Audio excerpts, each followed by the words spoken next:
ეკონომიკურ, სოციალურ პროგრესს თუ არ ახლავს კულტურული განვითარება, ჩნდება რიგი პრობლემები. რაც ყოველდღიურობაში გვხვდება, ეს არის პარკირება და გარემოს დანაგვიანება. თბილისის ქუჩებში ფეხით გადაადგილება უსაფრთხო არ არის. შეზღუდული შესაძლებლობის მქონე პირთათვის თითქმის შეუძლებელია.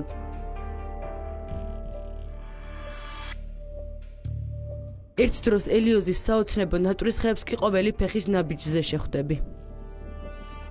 გიქნით თუ არა პრობლემას ტროტუარზე მოსიარული მანქანები?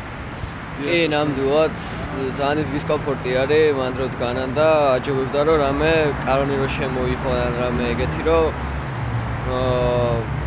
აღარ დააყენონ და დისკომფორტი რო აღარ შეგვიქმნან ჩვენ მოსიარულეს. დიახ, რა თქმა უნდა, უმჯობესი იქნება რომ განეკუთვნოს ისეთი ადგილები საპარკინგოდ, რომ უფრო მოსახერხებელი იყოს ფეხით მოსიარულეებისთვისაც და პრობლემები აღარ შეიქმნას არავისთვის. ორი რიგი აყენია აქ, აი ეს მონაკვეთი ბოლომდე. იქით ხარე, აქით ხარე, გაჭედილია მანქანები. რამდენჯერმე კინაღამ დამეჯახა, როცა რეალურად არ ველოდებოდი უკიდან მომავალ მანქანას, ასე რომ ჩემთვის ძალიან დიდი პრობლემაა, როცა ტროტუარზე დადის მანქანა. კი, საკმაოდ არაკომფორტულია ფეხით მოსიარულეების ესა ტროტუარზე მანქანა მოძრაობს. ბავშვი მიმყავს ხანდახან ხანისა და ძალიან შიშით დავდივართ რა. თავრობამ უნდა მოაგვაროს, აბა მე რა გითხრას. დისკომფორტია, კი ბატონო, უცხოეს რო ეტყირო, მანქანა არ გაჩერდა, წაზე აქეზე რომ ფახფახს გაგზება ადამიანი, ხო?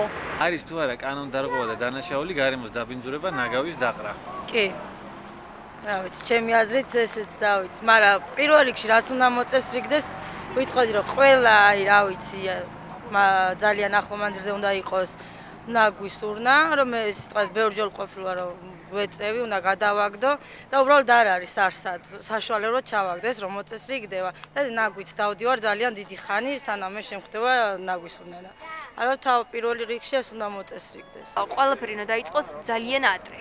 რომ მივიდეთ რაღაც განვითარების მაღალ დონემდე. ამიტომ სკოლები, უნივერსიტეტები, საბავშვო ბაღები, ეს არის ინსტიტუტები, სადაც შეიძლება ამისი დანერგვა დავიწყოთ და მერე უკვე ესენი ამ ინსტიტუტებიდან წამოვა უკვე ის საზოგადოება, ის მოსახლეობა, რომელიც უკვე აღარ გადააგდებს მზეს მზირას ან მანქანიდან, ან კიდე ქუჩაში არ დაყრის ნაგავს და ასე შემდეგ.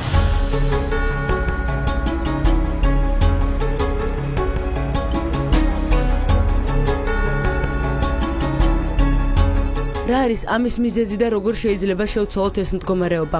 ამ კითხვით მივმართეთ მერაბ მამარდაშვილის სახელობის ინსტიტუტის თანადამაარსებელს, აღმოსავლური ფილოსოფია ფსიქოლოგიის ლექტორს ქალბატონ ნონა ხიდეშელს.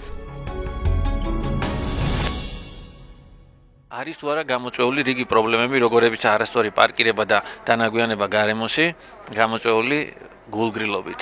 აი საქართველოში მაგალითად ქუჩაში რო გამოხვიდე ერთი ნახევარი საათი იარო როგორც დამკვირვებელმა აბსოლუტურად აღარ გაგიჩნდება შეკითხვები თუ რატო ვერ ვითარდება ეს ქვეყანა, რატოა ცუდად ეს სოციუმი.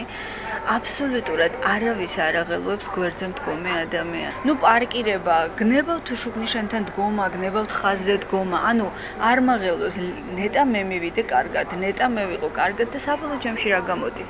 არავინ არ არის კარგად.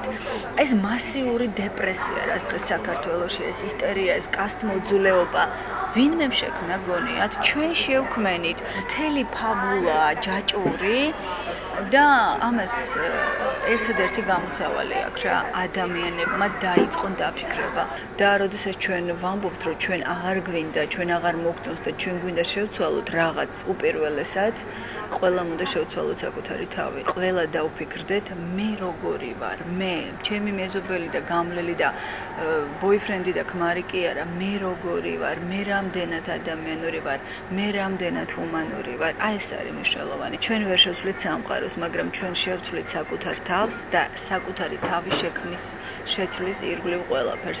ანუ თუ მე აღარ ვიქნები გულგრილი, შესაძლებელია რომ ჩემს ირგვლივ 4 და 5 ადამიანი უკვე აღარ იყოს გულგრილი და ეს ფაქტია. ეს არ არის utopia, ეს არის რეალობა. მეტი მომავალი კაცობრიობას არ აქვს. დანარჩენი არის იგივე, ისეთივე ტრივიალური იქნება ყველაფერი, როგორიც იყო. ასე რომ ვფიქრობ, დაფიქრებად ღირს ეს ყველაფერი.